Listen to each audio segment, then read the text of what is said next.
The polished mahogany of the family court bench reflected my father's smirk like dark water. "Your Honor," he said, his voice a weapon of polished condescension. "With all due respect, my daughter's claim to any meaningful role in the family trust is, frankly, a sentimental fantasy.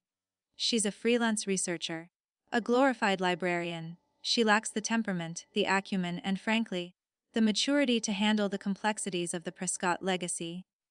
He didn't even look at me. He addressed the judge, the heir. The history of the room that had always bent to his will. This was the final hearing to dissolve my parents' estate, 3 years after their sudden death in a sailing accident off Martha's Vineyard.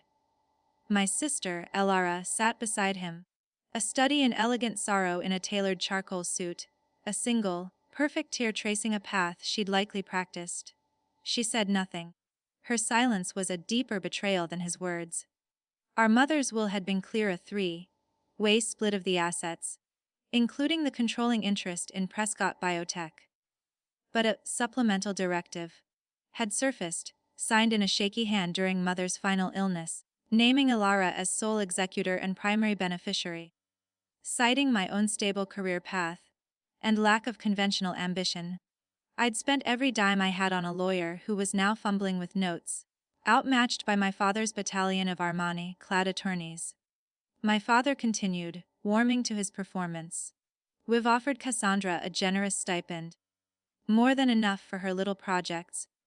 This insistence on a board seat, on parity, it's a child's understanding of business. She tracks down old books for a living, let her be content with that." The judge, an older woman with wary eyes, shuffled papers. I felt the eyes of the gallery, aunt, uncles, family friends on me. The humiliation was a live wire under my skin. I was 10 years old again, showing him a straight A report card only to have him ask why it wasn't A less. I was 16, him laughing at my first business plan for a bookshop. I was 30, him toasting Elara's MBA while asking me if my historical digging paid the rent. The lawyer my father had hired for me, a final insult of pretended benevolence, stood and said, "My client is willing to accept the stipend, Your Honor, with a non-disclosure agreement." I hadn't agreed to that. I opened my mouth, a final, feeble protest dying in my throat. And then the judge looked up, not at my father, but at the court officer who had just handed her a note. She read it, her eyebrows lifting slightly. She looked directly at my father.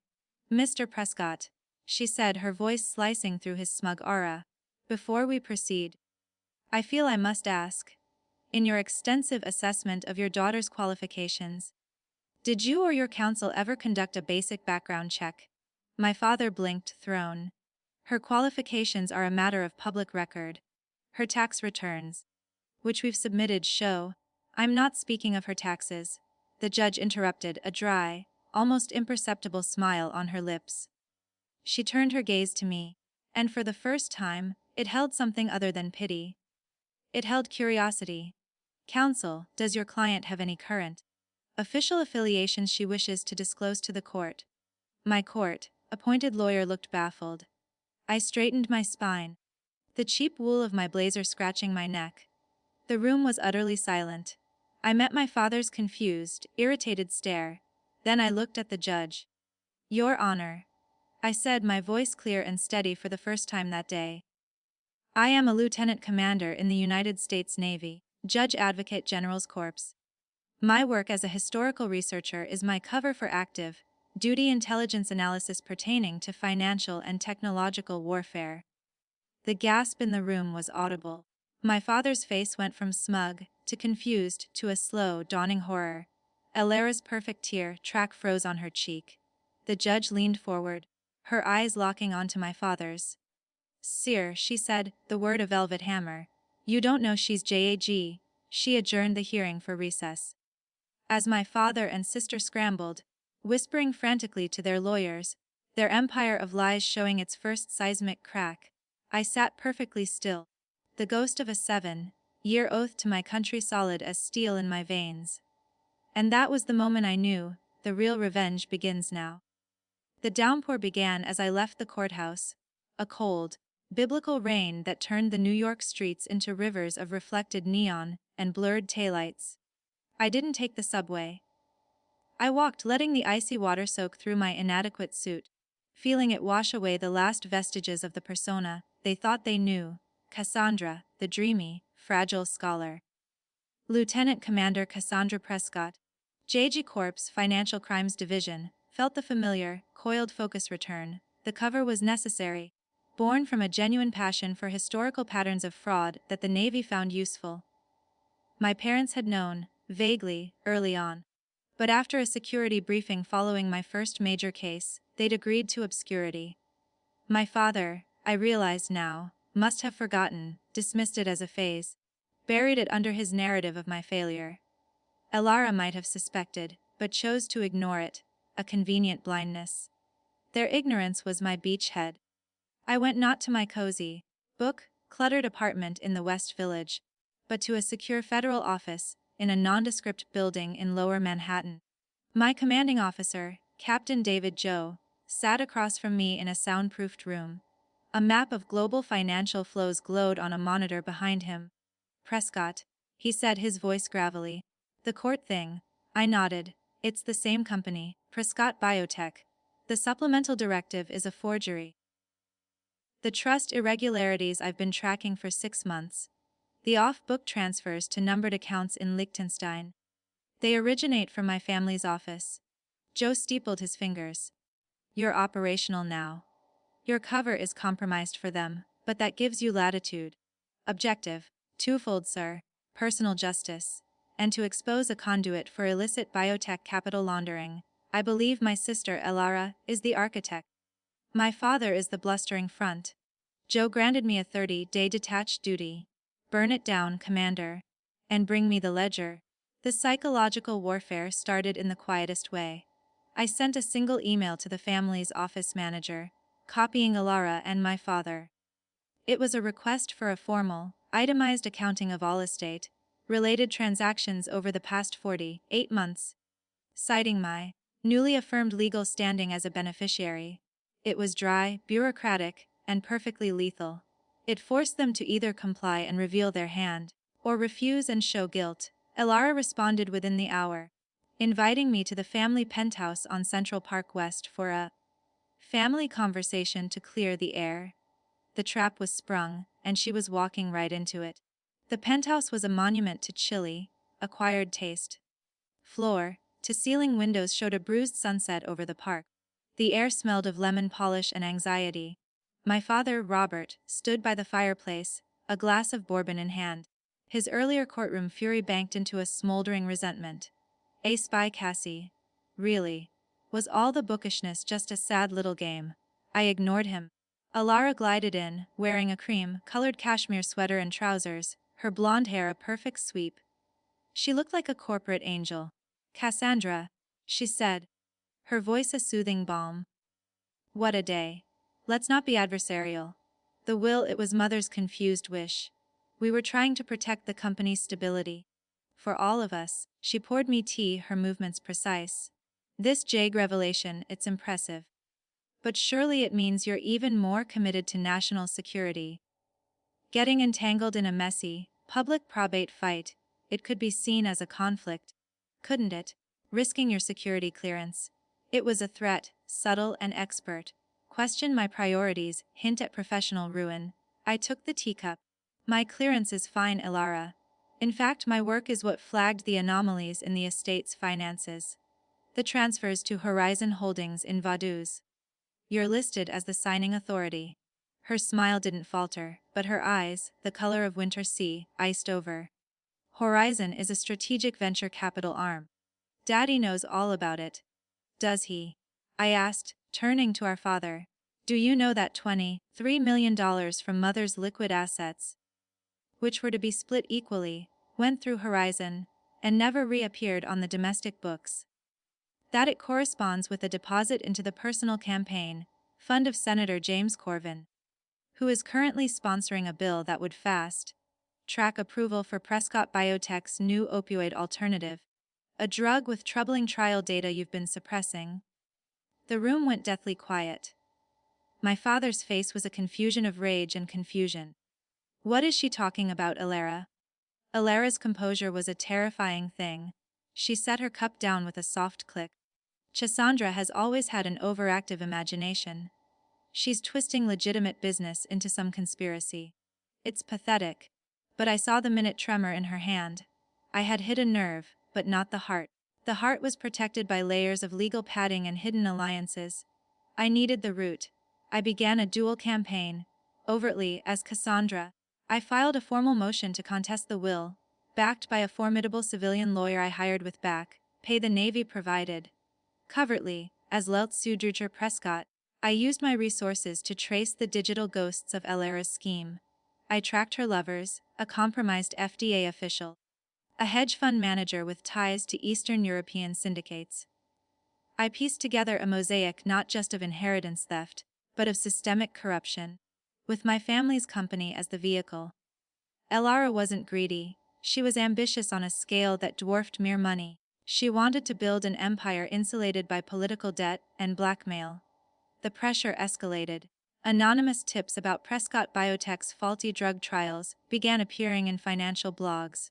The company's stock dipped. My father, increasingly unmoored, started lashing out. He called me drunk at 2 a.m, ranting about ingratitude, his voice a slurry of insults. I recorded every call. But the crucial weapon came from an unexpected quarter, my aunt. My mother's reclusive sister, Helen. She summoned me to her cluttered, cat-filled brownstone in Brooklyn. She was a woman who had opted out of the Prescott madness.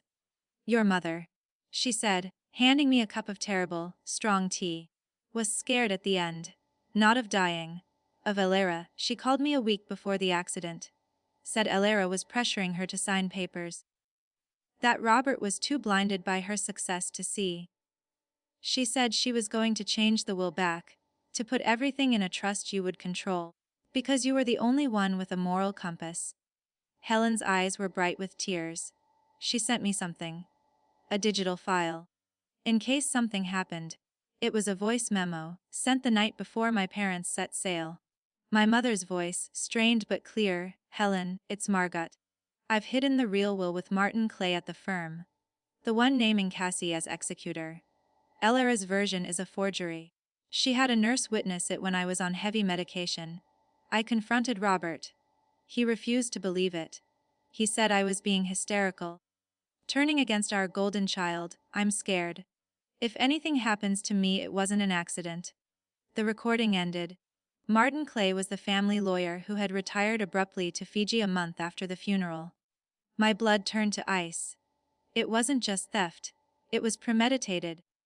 My parents' accident, the fog, the Coast Guard report, the unrecovered body of the hired captain. I now had the motive, the means, and a witness from the grave, but it was hearsay. I needed corroboration.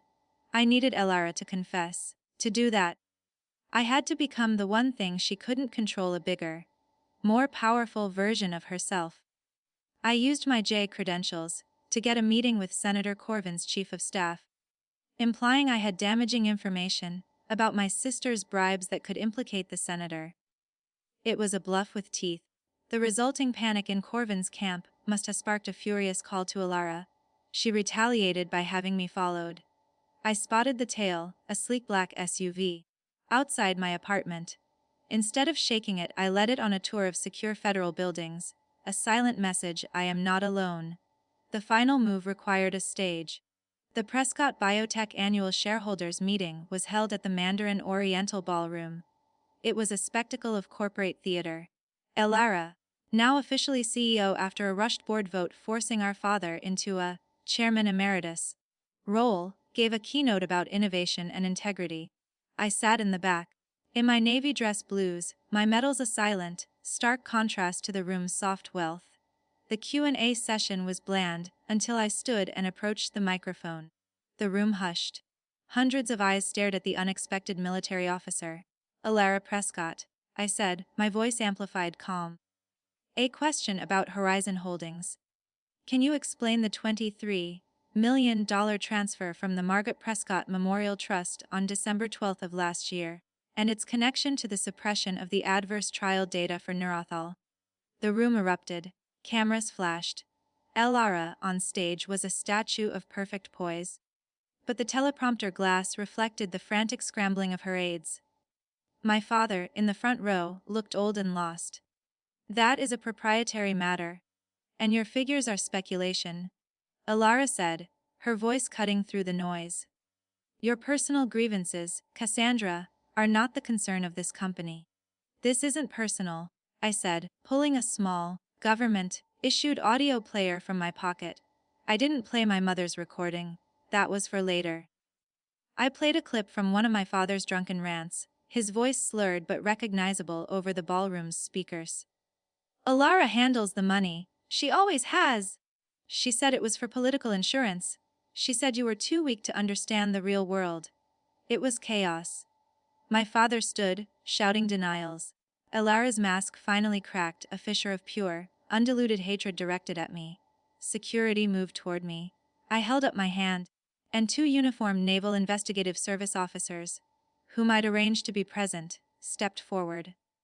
The corporate security halted. The aftermath was a controlled implosion. The S officers escorted Alara from the stage for questioning. The SEC froze the company's assets the next morning. My father, facing his own culpability and the horrifying possibility about his wife's death, had a breakdown. He tried to call me. I didn't answer. I sat with Captain Joe and a team from the Justice Department, handing over the evidence, the financial trails, my mother's recording, the analysis of the forged will. The case would take years, but the outcome was inevitable. I resigned my commission. The fight had taken a piece of my soul that service couldn't heal. With my inheritance restored, and the company placed in receivership, I sold my shares and used the money to found the Margot Prescott Foundation, funding independent clinical trials and addiction recovery centers. I moved to a quiet house in the Hudson Valley, where the only sounds are the wind and the turning of pages in old books. Sometimes, at night, I think of the courtroom, of that smirk wiped away by two letters JAG. Revenge wasn't a victory, it was an excavation.